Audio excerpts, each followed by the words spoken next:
देश के अंदर राजनीतिक रूप से इस वक्त तूफान मचा हुआ है। दिल्ली के मुख्यमंत्री अरविंद केजरीवाल, आम आदमी पार्टी के संयोजक अरविंद केजरीवाल गिरफ्तार हो चुके हैं। उनकी गिरफ्तारी से 2 दिन पहले हमने एक वीडियो किया था और उसमें अरविंद केजरीवाल की तारीफ़ करते हुए कहा था कि केजरीवाल ने कमाल कर दिया खुद को गिरफ्तारी से बचा करके, क्योंकि हमें ये उम्मीद थी कि अब चुनाव का कार्यक्रम घोषित हो चुका है, अधिसूचना जारी हो चुकी है, इस दरमियान कोई गिरफ्तारी नहीं होंगी। लेकिन ऐसा नहीं हुआ और केजरीवाल को गिरफ्तार कर लिया गया।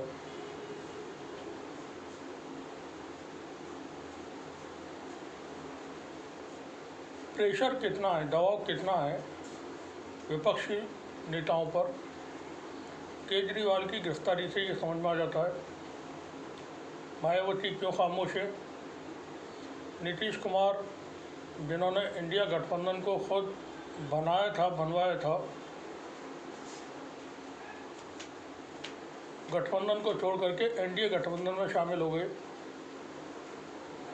आरएलडी प्रमुख जयंत चौधरी, जो इंडिया गठबंधन में थे, वो इंडिया गठबंधन को छोड़ करके एनडीए गठबंधन में शामिल हो गए। ममता बनर्जी तो पिछले साल इंडिया गठबंधन के बनने से पहले और बनने के बाद और बनने के वक्त कहती थी कि सबको एक साथ मिलकर के चुनाव लड़ने होंगे, अपनी अपनी महत्वाकांक्षा को भूल करके चुनाव लड़ने होंगे, और वो अब आकर के लगभग खामोश हो गई थी। तो इससे प्रेशर समझा जा सकता है। नेशनल कॉन्फ्रेंस फारूक अब्दुल्ला, उन्होंने ख़ुद को इंडिया गठबंधन से बाहर घोषित कर दिया था कि वो अकेले चुनाव लड़ेंगे कश्मीर के अंदर। पॉलिटिकल प्रेशर बहुत है विपक्ष के लीडर्स पर, एजेंसियों का प्रेशर है, गिरफ्तारियों का प्रेशर है। सरकार के पास बहुत सारी एजेंसियां हैं जिनका इस्तेमाल खुल के किया जा रहा है, उससे लोग डरे घबराए हुए हैं। अरविंद केजरीवाल की जो गिरफ्तारी इस वक्त हुई है दौरान इलेक्शन,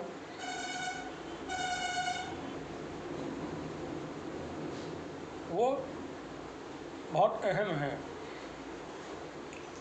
अहम इन द सेंस कि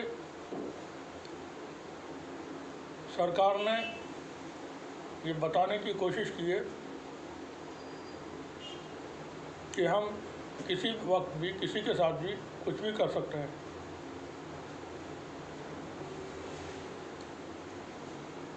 एनडीए गठबंधन जो 400 पार का नारा दे रहा है, दरअसल ज़मीन खिसकी हुई है उसकी, पैरों तले ज़मीन नहीं है। उन्हें भी ये अंदाज़ा है कि वो बहुमत के आसपास भी नहीं पहुंच रहे हैं, 200 सीट के आसपास भी नहीं पहुंच रहे हैं। विरोध बहुत है देश के अंदर।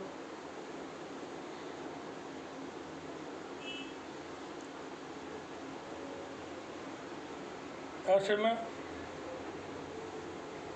संस्थाओं का इस्तेमाल कर विपक्षी लीडर्स को अपने साथ मिलाने की कोशिश हो रही है। केजरीवाल की पार्टी की 2 राज्यों में सरकार चल रही है, दिल्ली और पंजाब। साथ ही उनका संगठन हिमाचल प्रदेश, हरियाणा, राजस्थान, गुजरात, महाराष्ट्र, मध्य प्रदेश, गोवा जैसे राज्यों में काफ़ी मजबूत है।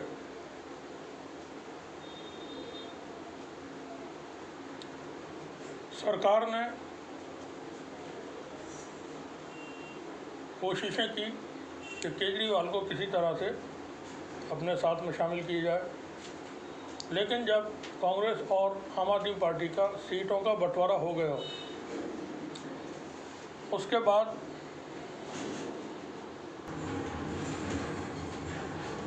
सरकार को यह समझ में आ गया कि अब ये शख्स और आम आदमी पार्टी इंडिया गठबंधन से अलग नहीं होगा।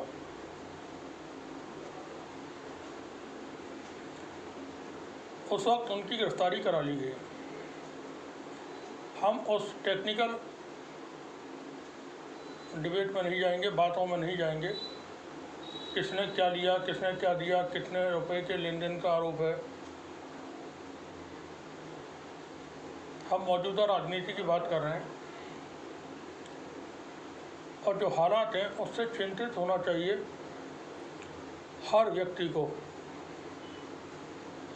देश के हर नागरिक को चिंतित होना चाहिए, क्योंकि जो चीज़ें केजरीवाल की गिरफ्तारी के वक्त देखी गई हैं ऐसा कभी नहीं देखी गई, ऐसा हुआ नहीं कभी।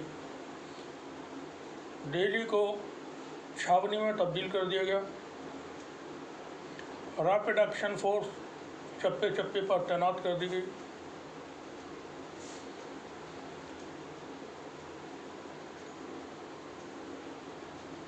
ये इमरजेंसी के सिचुएशन में इस तरह के बड़े स्टेप उठाए जाते हैं। इमरजेंसी 1975 में भारत में लगी थी। जिन लोगों की उम्र 50 साल के आसपास से 50 साल से ऊपर है उनको उसका होश होगा उस वक्त किस तरह के हालात थे। थोड़ा सा ध्यान मुझे भी है।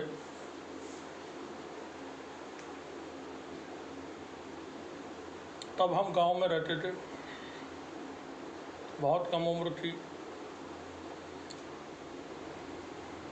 एक दो नारे उस वक्त लगते थे,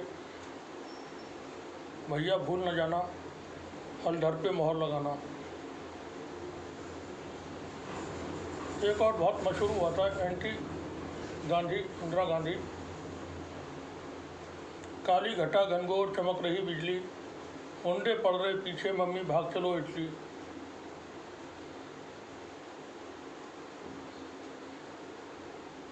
बिल्ले बांटे जाते थे, हल और बैल उस पर छपा होता था।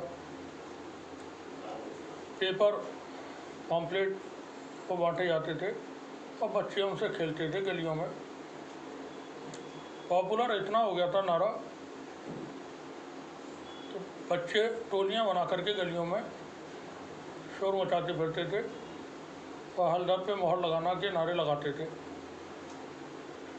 खेल खेल में।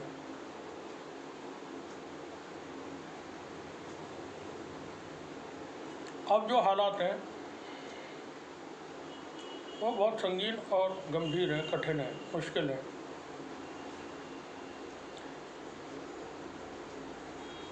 चुनाव के कार्यक्रम का ऐलान हो चुका है। सुप्रीम कोर्ट की सख्ती के बाद एसबीआई ने इलेक्ट्रॉल बॉन्ड को लेकर के जो भी डाटा था वो उसने सुप्रीम कोर्ट को सौंपा और चुनाव आयोग ने वो अपनी वेबसाइट पर अपडेट कर दिया है। आज देश में बहस इस बात पर होनी चाहिए थी, हो रही होती इस वक्त, इलेक्ट्रॉल बॉन्ड के जरिए किस तरह का गबन, किस तरह का फ्रॉड किया गया, किस तरह की डकैती डाली गई। लेकिन बात हो रही है केजरीवाल की गिरफ्तारी। इलेक्ट्रॉल बॉन्ड की जो चर्चा थी वो पर्दे के पीछे चली गई। अब जो सिचुएशन है इस वक्त उसमें अगर सुप्रीम कोर्ट, क्योंकि सरकार तो कराएगी नहीं, इस वक्त ईडी, आईटी और सीबीआई के छापे पड़ने चाहिए थे उन लोगों के ऊपर जिन्होंने इलेक्ट्रोल बॉन्ड के ज़रिए पैसा लिया, उन पार्टी के नेताओं के ऊपर जिन्होंने कई कई हज़ार करोड़ रुपए हासिल किए, और उन कॉरपोरेट्स के ख़िलाफ़ कार्रवाई होनी चाहिए थी जिन्होंने वो चंदे दिए, लेकिन कार्रवाई हो रही है विपक्ष के नेताओं के ख़िलाफ़।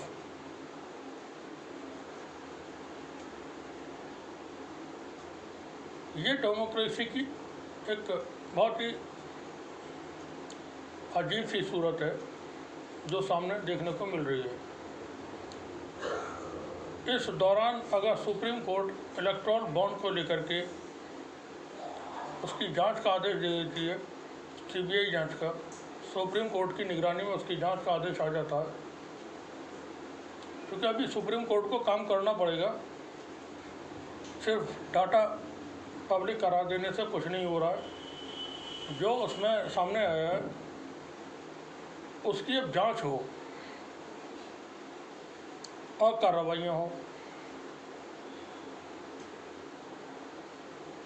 और सुप्रीम कोर्ट कुछ इस तरह का आदेश दे देता है कि इलेक्ट्रोल बॉन्ड की जांच होगी और सीबीआई जांच करेगी, और सुप्रीम कोर्ट की मॉनिटर की हुई कमेटी, बनी हुई कमेटी उसकी निगरानी करेगी।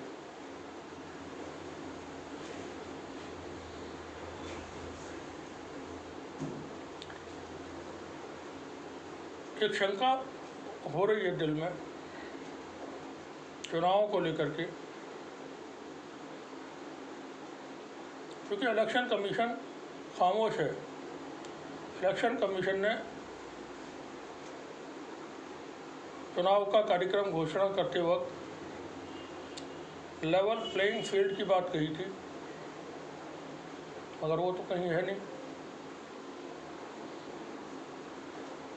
विपक्ष के लिए तो कोई फील्ड ही नहीं है खेलने के लिए। जो उनका छोटा मोटा मैदान है उसके भी खोद करके खड्डे कर दिए गए, लेवल प्लेइंग फील्ड नहीं है। तो एक आशंका होती है, क्या चुनाव होंगे अभी भी इन हालात में? शायद ना भी हों।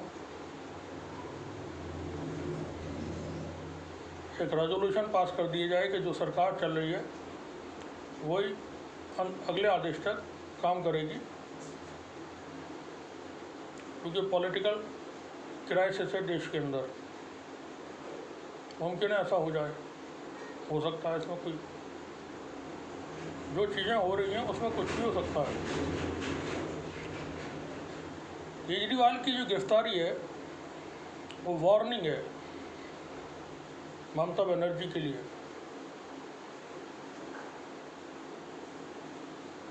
उनके भतीजे की पत्नी और पार्टी के कई सारे बड़े लीडर्स कई सारे मामलों में आरोपी हैं। ममता बनर्जी इंडिया गठबंधन के साथ थी, मगर उन्होंने अपनी पार्टी के उम्मीदवार वहाँ घोषित किए, कोई तालमेल नहीं हुआ। प्रेशर उनके ऊपर भी है। चुनाव आयोग से जो शिकायत करने के लिए कल इंडिया गठबंधन के रिप्रेजेंटेटिव्स गए थे, उसमें टीएमसी ममता बनर्जी की पार्टी के रिप्रेजेंटेटिव भी थे। ममता बनर्जी को ये एहसास है कि अगला नंबर उनका है, और चुनाव के दौरान ही उनके खिलाफ कोई बड़ी कार्रवाई हो सकती है। इसी तरह से तेजस्वी यादव, अखिलेश यादव और विपक्ष के सबसे बड़े लीडर राहुल गांधी को भी गिरफ्तार किया जा सकता है। अब गिरफ्तारी के लिए कोई आधार की ज़रूरत नहीं है, सबूतों की ज़रूरत नहीं है, एलिगेशन की ज़रूरत नहीं है, क्योंकि विपक्ष रहित राजनीति चाहिए।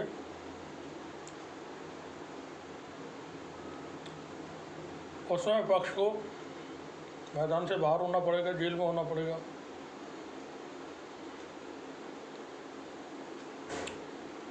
अभी 8 फरवरी को पड़ोसी देश पाकिस्तान में चुनाव हुए। वहाँ सबसे popular party PTI, Pakistan Tehreek Insaf, जिसके लीडर इमरान खान है, 1.5-2 साल पहले तक उनकी हुकूमत चल रही थी पाकिस्तान में। सेना ने इमरान खान को हुकूमत से बाहर किया, नवाज शरीफ को पाकिस्तान वापस बुलाया, सारे सेटलमेंट्स हुए, नवाज शरीफ के भाई को प्राइम मिनिस्टर बना दिया गया। फिर चुनाव हुए 8 फरवरी 2024 को। उन चुनाव में इमरान खान की पार्टी से चुनाव निशान छीन लिया गया था। उनकी पार्टी के उम्मीदवारों को चुनाव नहीं लड़ने दिए गए। जो नॉमिनेशन फाइल करने के लिए पर्चे मिलते हैं, वो पर्चे उनसे छीन लिए गए और वो इंडिपेंडेंट की हैसियत से चुनाव लड़े। चुनाव में इमरान खान की पार्टी ने, जैसा पाकिस्तान मीडिया के बड़े जर्नलिस्ट बताते हैं, तकरीबन 170 सीटों पर कामयाबी हासिल की। 230 सीटें हैं पाकिस्तान की पार्लियामेंट में एमएनए की, उसमें 170 सीटें अकेले इमरान खान ने हासिल की। मगर चुनाव आयोग ने तकरीबन 94 सीटों पर इमरान खान की पार्टी के जो उम्मीदवार थे, जो निर्दलीय की हैसियत से लड़े थे, उनको जीत के सर्टिफिकेट दिया, बाकी सबको हरा दिया।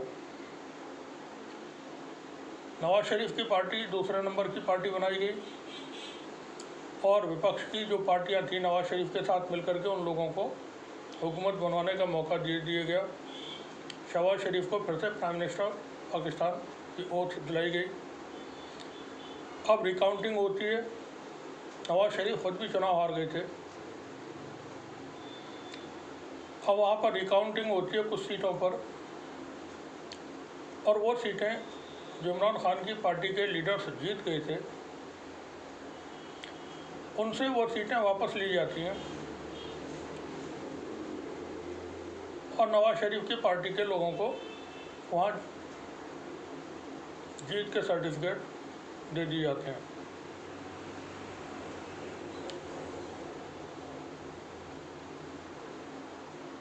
इंडियन कॉन्टिनेंट की जो डेमोक्रेसी है वो इसी तरह की डेमोक्रेसी है। हमारे पड़ोस में एक मुल्क और है, बांग्लादेश। 1947 से पहले ये सब एक ही था। बांग्लादेश में भी अपोजिशन को स्पेस नहीं है। लास्ट ईयर चुनाव हुए, अपोजिशन ने बाइकआउट किया। बेगम खालिदा जिया की पार्टी बहुत मजबूत बहुमत के साथ हुकूमत में आ गई। उससे पहले चुनाव हुए थे, तब भी अपोजिशन ने बाइकआउट किया था इलेक्शन का, क्योंकि जितने बड़े लीडर्स थे बांग्लादेश के वो सब जेलों में डाल दिए गए थे।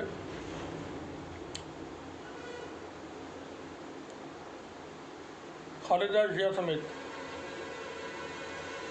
तब भी शेख हसीना वाजिद जीत गई थी और अभी भी शेख हसीना वाजिद वहाँ चुनाव जीत गई। तो जो हम देख रहे हैं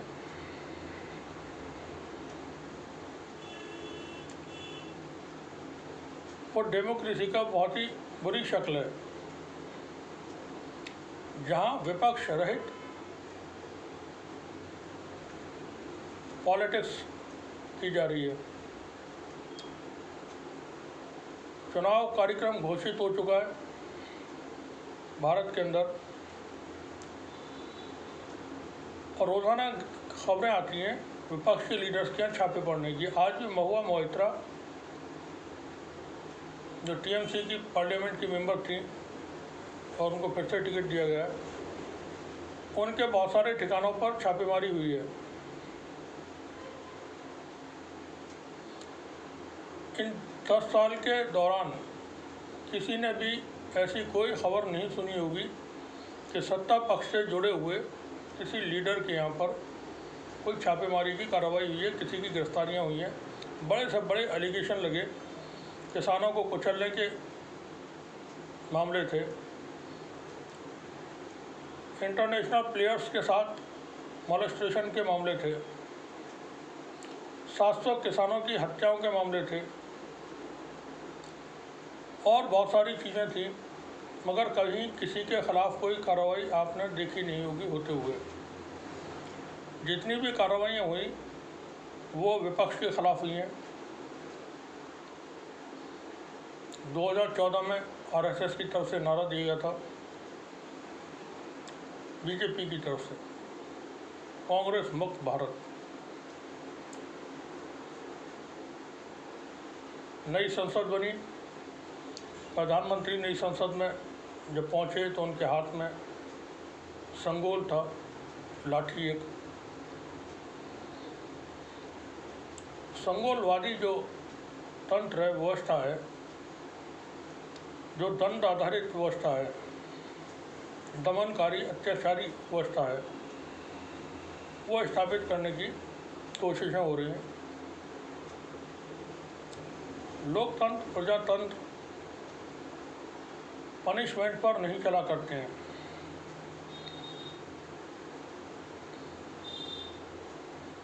उसमें सभी के लिए बराबर के अवसर दिए जाते हैं, बराबर की आज़ादी दी जाती है।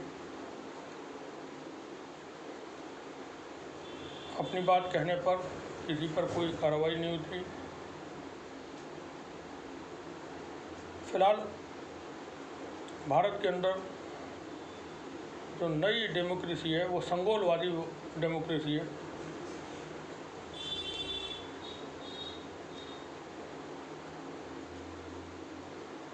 चूक हुई देश के अंदर न्याय व्यवस्था से। अगर देश के अंदर संस्थाएं जिंदा रही होती और उनसे वक्त पर जिस तरह के उन्हें काम करने थे किए होते तो ये हालात न बनते। जुडिशल सिस्टम जब गड़बड़ा जाए, निष्क्रिय हो जाए, फेवर करने लगे,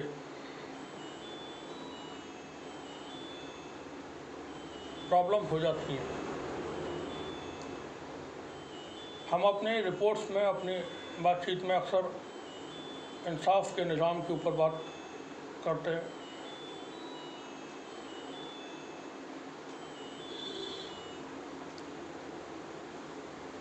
इंसाफ का निज़ाम जब कायम नहीं रहता है तो वहाँ क्राइम बढ़ जाते हैं, क्रिमिनल्स का राज हो जाता है।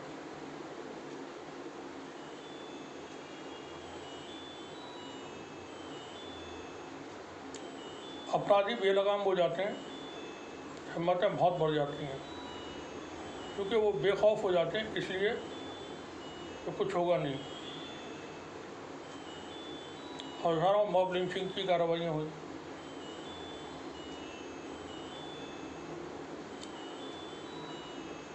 हत्या हुई लोगों की। अब फैसला आता है अदालतों से, इंसाफ नहीं होता है। जस्टिस तभी होता है जब इंसाफ हो। आरोपी दोषी या दोषमुक्त ये बताया जाता है कोर्ट से, जस्टिस उसे नहीं दिया जाता है। 1990 के बाद, 92 के बाद सैकड़ों ऐसी एग्जाम्पल हैं जिसमें एक वर्ग विशेष के लोगों को गिरफ्तार करके जेलों में भेजा गया, आतंकवादी मामलों में जेल में भेजा गया। 12, 15, 26 साल, 28 साल वो जेलों में रहे और बाद में फैसला आया कि ये दोषमुक्त करार दिए जाते हैं।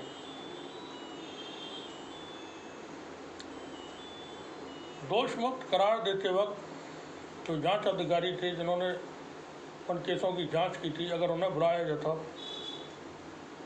उनके खिलाफ कार्रवाइयाँ की जाती और जो लोग निर्दोष जेलों में रहे थे उनको उसका मुआवजा दिलवाया जाता,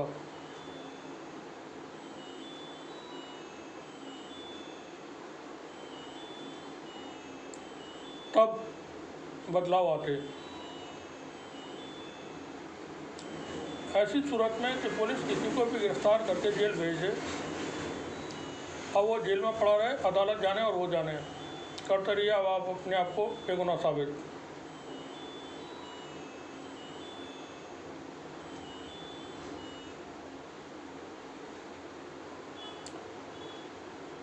वहाँ चीज़ें खराब हो जाएंगी, हमेशा होती हैं।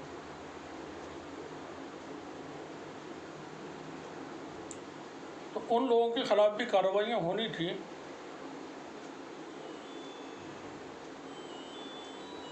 जिन्होंने फर्जी गिरफ्तारियाँ की, फर्जी केस लगाए, फर्जी रिपोर्ट बना करके चार्जशीटें कोर्ट में दाखिल की। तो उन जांच अधिकारियों को तलब करना चाहिए था कोर्ट को कि आप आइए और बताइए, ये तो सब फेक निकला। और आदेश देना चाहिए था कि जो लोग इससे मुतासिर हुए हैं उनको हुकूमत कंपनसेट करे। चूक तो हुई है बड़ी, अब उसका जो नतीजा है वो मनमानी की शक्ल में देखने को मिल रहा है।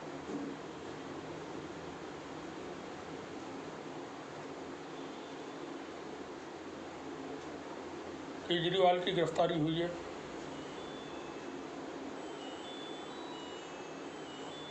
हमें अभी भी अंदेशा है शायद चुनाव हो ना हो।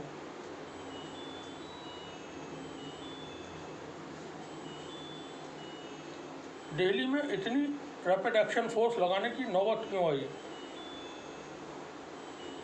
आम आदमी पार्टी के कार्यकर्ता या नेता प्रदर्शन करते भी कर रहे हैं, कहीं वो चढ़ाई तो नहीं करने जा रहे थे, कहीं वो कब्जा करने नहीं जा रहे थे।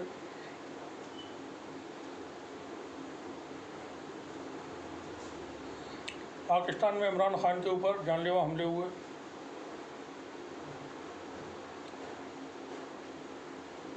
और उसका दोषी इमरान खान को ही बताया गया कि इमरान खान ने ही हमले करवाए अपने ऊपर।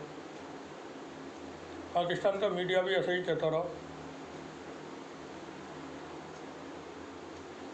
इमरान खान को गिरफ्तार करके जेल भेज दिया गया, 200 से ज़्यादा मुकदमे लगा दिए गए उस आदमी पर।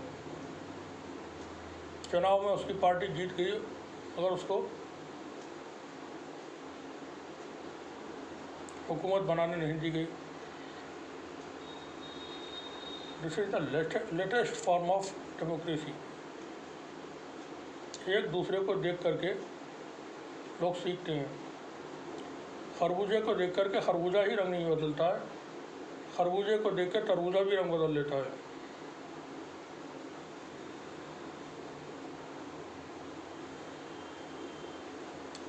विपक्ष की पार्टियों ने मिलकर के इंडिया गठबंधन बनाया था,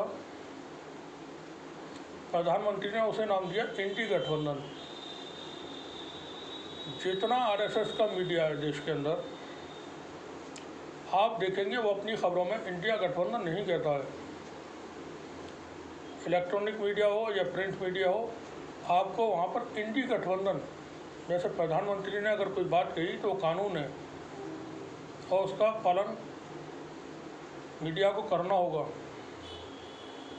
मीडिया आज़ाद नहीं है। मीडिया देश या जनता के सरोकार से जुड़े हुए मुद्दों पर बात नहीं करेगा।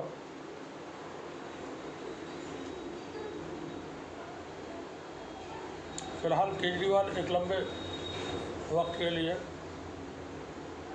क्योंकि मनीष सिसोदिया, गोपाल राय, संजय सिंह जेल में है। पूरी टॉप लीडरशिप आम आदमी पार्टी की इस वक्त जेल में है। साबित करना था कि ये लोग करप्ट लोग हैं।